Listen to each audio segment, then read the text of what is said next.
हाय, मैं हूं रियाशी और आप देख रहे हैं एबीपी लाइव का डिजिटल बुलेटिन, जहां दिन भर की बड़ी खबरें आपको मिलती हैं एक ही जगह पर।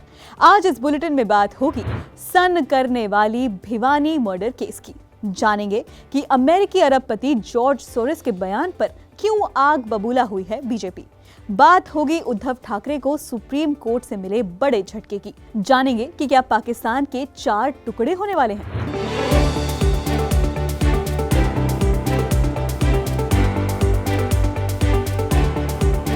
चलिए अब पहली खबर से शुरू करते हैं। हरियाणा की भिवानी में एक जली हुई बोलेरो गाड़ी में 2 लोगों के कंकाल मिलने से सनसनी फैली हुई है। आरोप है कि बजरंग दल से जुड़े 5 लोगों ने दोनों का अपहरण किया था और उन्हें जिंदा जलाकर मार डाला। क्या है पूरा मामला, हमारे सहयोगी अखिल की रिपोर्ट से जानिए। हरियाणा के भिवानी में कार के अंदर 2 लोगों के जले हुए शव मिले, जिसके बाद पूरे इलाके में हड़कंप मच गया। लोगों ने इसकी सूचना पुलिस को दी, जिसके बाद पुलिस और एफएसएल की टीम मौके पर पहुंची और वहां वो छानबीन में जुट गई। शुरुआती तौर पर पुलिस ने आशंका जताई कि दोनों ही व्यक्तियों की मौत बोलेरो में आग लगने की वजह से हुई, लेकिन जैसे जैसे जांच आगे बढ़ी पुलिस के भी होश उड़ गए। मृतक के परिजनों ने उन्हें जिंदा जलाने का आरोप लगाया है। वहीं इस मामले में राजनीति भी उफान पर है। मृतक के परिजनों के साथ साथ ओवैसी ने गोरक्षकों पर हत्या का आरोप लगाया है। मामले में सियासत बढ़ना खामखा नहीं है। इसकी वजह यह है कि घटना में जो कनेक्शन सामने आया है वो बड़ा हैरान करने वाला है। दरअसल मृतक जुनैद के भाई जाफर ने पुलिस को एक शिकायत दी थी, जिसमें उन्होंने बताया था कि उसके चचेरे भाई जुनैद और नासिर बोलेरो से भरतपुर के गांव पिरूका जोथरी गए थे, जहां रास्ते में बजरंग दल और गोरक्षक दल ने उनका अपहरण कर लिया और उन्हें पिरूका गांव के जंगल में ले गए। आरोप है वहां दोनों को बुरी तरह से पीटा गया, जिसके बाद दोनों को बेहोशी की हालत में हरियाणा के लोहारू ले गए और वहां बोलेरो के अंदर उन्हें जिंदा जला दिया गया। मृतक जुनैद के भाई जाफर ने इसके लिए बजरंग दल की गोरक्षा विभाग के प्रांत संयोजक मोनू, नूह और श्रीकांत और लोकेश सिंगला समेत 8 से 10 लोगों को घटना के लिए जिम्मेदार ठहराया है। पुलिस ने शिकायत के आधार पर जांच शुरू कर दी है। वहीं नूह पुलिस ने जांच कर ये भी बताया है कि बोलेरो फिरोजपुर झिरका के गांव महू के हसीन के नाम पर रजिस्टर्ड है। जिन 2 लोगों के शव बोलेरो में मिले हैं, उनमें से नासिर नाम का शख्स हसीन से बोलेरो मांग कर ले गया था। मृतक जुनैद और नासिर राजस्थान के भरतपुर जिले के थाना गोपालगंज के गांव घाटमिका के रहने वाले हैं। मामले की सूचना मिलते ही मृतकों के परिजनों ने आरोप लगाते हुए कहा है कि जुनैद और नासिर का बजरंग दल और गोरक्षक दल ने अपहरण करने के बाद उन्हें जिंदा जला दिया है। फिलहाल इस मामले में जांच जारी है, लेकिन इस मामले पर सियासत बढ़ना भी लगभग तय माना जा रहा है। अरबपति निवेशक जॉर्ज सोरोस ने मोदी सरकार पर हमला बोलते हुए उद्योगपति गौतम अडानी के साथ प्रधानमंत्री नरेंद्र मोदी की नजदीकियों पर सवाल उठाया है। सोरोस ने कहा है कि इस घटनाक्रम से भारत के नियामकीय ढांचे पर भी सवाल खड़े होते हैं।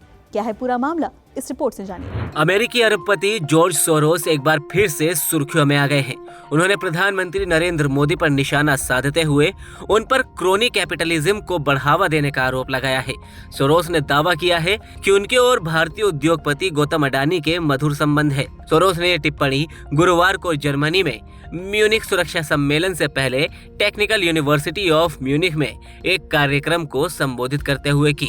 उन्होंने पीएम मोदी पर अडानी के स्टॉक में हेरफेर करने का आरोप लगाया। अडानी विवाद पर सोरोस ने कहा, अडानी एंटरप्राइजेज ने शेयर बाजार में धन जुटाने की कोशिश की है, लेकिन वह असफल रहा। उनका स्टॉक रेत के महल की तरह ढह गया। सोरोस ने आगे कहा, भारत के प्रधानमंत्री नरेंद्र मोदी इस मामले पर चुप है, लेकिन उन्हें विदेशी निवेशकों और संसद में सवालों का जवाब देना होगा। बता दें कि सोरोस पहले भी पीएम मोदी पर निशाना साध चुके हैं। उन्होंने भारत में नागरिकता संशोधन कानून और कश्मीर से आर्टिकल 370 को हटाने का विरोध किया था।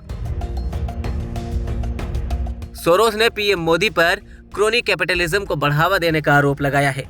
सोरोस ने दावा किया कि पीएम मोदी भारत को हिंदू राष्ट्र बनाने की कोशिश कर रहे हैं। उन्होंने कहा, राष्ट्रवाद अब बहुत आगे निकल गया है। इसका सबसे बड़ा और सबसे भयावह झटका भारत को लगा है, क्योंकि वे लोकतांत्रिक रूप से निर्वाचित नरेंद्र मोदी भारत को एक हिंदू राष्ट्रवादी देश बना रहे हैं। जॉर्ज सोरोस के इस बयान पर केंद्रीय मंत्री स्मृति ईरानी ने पलटवार किया है। सुनिए उन्होंने क्या कहा। It is to be highlighted that when India rose to the 5th largest economy of the world, when the President of the United States of America, the Prime Minister of England, the President of France publicly extended gratitude to the Indian Prime Minister and India for enabling employment not only in India but also these three designated nations. Such is a time where the imperialistic intentions of an entrepreneur come to light. Today, as a citizen, I call upon every individual and organization, societal or political, to denounce the intention of this individual who seeks to demonize our democracy, weaken our democratic interests, and who brings an onslaught to the economy of India, all so that he can personally gain. Those who Mr. Soros finds pliable need to know that India has defeated imperialistic designs before and shall do so again. Those who support Mr. Soros need to know that democracy has prevailed in India and will continue to do so. तो चलिए अब ये भी जान लेते हैं कि George Soros कौन है। जॉर्ज सोरोस अमेरिका के मशहूर व्यापारी, राजनीतिक और सामाजिक कार्यकर्ता हैं। वे ओपन सोसाइटी यूनिवर्सिटी नेटवर्क के अध्यक्ष हैं। इसके अलावा काउंसिल ऑन फॉरेन रिलेशंस के निदेशक बोर्ड के पूर्व सदस्य हैं। उन्होंने इसके लिए $1 अरब यानी करीब 7100 करोड़ रुपए का निवेश करने की बात कही थी। नास्तिक होने का दावा करने वाले जॉर्ज सोरोस खुद को दार्शनिक कहलाना पसंद करते हैं। उन्होंने 1 दर्जन से ज्यादा किताबें लिखी हैं। राजनीति में सोरोस का काफी दखल रहता है। साल 2004 में उन्होंने अमेरिकी राष्ट्रपति चुनाव में जॉर्ज डब्ल्यू बुश को हराने के लिए चंदे में एक बड़ी रकम दी थी। हाल ही में उन्होंने रूस के राष्ट्रपति व्लादिमीर पुतिन, चीन के राष्ट्रपति शी जिनपिंग और भारत के प्रधानमंत्री नरेंद्र मोदी को तानाशाह बताया है। उन्होंने कहा, ये तीनों नेता सत्ता में पकड़ बनाए रखने के लिए तानाशाही की ओर बढ़ने वाले नेता है। महाराष्ट्र के पूर्व मुख्यमंत्री उद्धव ठाकरे को सुप्रीम कोर्ट से झटका लगा है। सुप्रीम कोर्ट ने शिंदे उद्धव विवाद के एक पहलू को बड़ी बेंच में भेजने से इनकार कर दिया है। उद्धव कैंप ने कोर्ट में ये मांग की थी। 5 जजों की बेंच की तरफ से चीफ जस्टिस DY चंद्रचूड़ ने अपना फैसला सुना दिया। देखिए ये रिपोर्ट। महाराष्ट्र के शिंदे गुट विवाद पर 21 फरवरी से विस्तृत सुनवाई होगी। सुप्रीम कोर्ट ने फिलहाल मामला बड़ी बेंच को भेजने से मना किया है। महाराष्ट्र के शिंदे उद्धव विवाद के एक पहलू को 7 जजों की बेंच को भेजने से सुप्रीम कोर्ट ने फिलहाल मना कर दिया है। उद्धव कैंप ने 2016 के नबाम रेबिया फैसले की समीक्षा की मांग की थी। सुप्रीम कोर्ट ने कहा है कि 21 फरवरी से 5 जजों की बेंच मुख्य केस पर सुनवाई शुरू करेगी। उस दौरान इस पहलू पर भी चर्चा होगी कि क्या नबाम रेबिया फैसला का महाराष्ट्र के मामले पर असर पड़ा है। तो अब ये नबाम रेबिया फैसला क्या है, चलिए ये पहले जान लेते हैं। 13 जुलाई 2016 को आया ये फैसला अरुणाचल प्रदेश में 2015 में हुए राजनीतिक विवाद से जुड़ा हुआ है। इसमें कहा गया था कि जब स्पीकर के खिलाफ खुद पद से हटने का प्रस्ताव लंबित हो तब वे विधायकों की अयोग्यता पर विचार नहीं कर सकते। उद्धव कैंप का कहना है कि इसी फैसले के चलते शिंदे कैंप के 16 विधायकों की अयोग्यता पर तत्कालीन डिप्टी स्पीकर फैसला नहीं ले सके थे। अब सुप्रीम कोर्ट ने क्या कहा ये भी जान लेते हैं।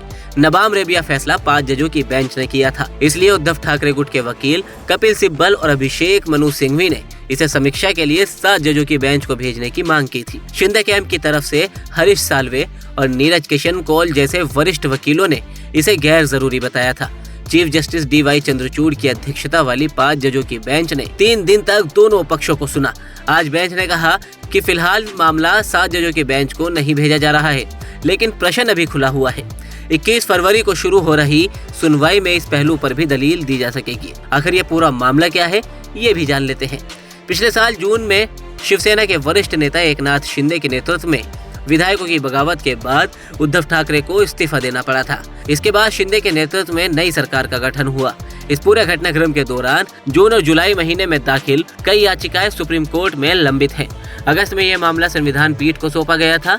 5 जजों की संविधान पीठ को शिंदे कैंप के 16 विधायकों की अयोग्यता, सरकार बनाने के लिए शिंदे से मिले नियंत्रण, नए स्पीकर चुनाव जैसे मामलों पर उद्धव गुट की तरफ से उठाए गए सवालों पर विचार करना है। पाकिस्तान के प्रधानमंत्री शहबाज शरीफ अचानक तुर्की पहुंच गए।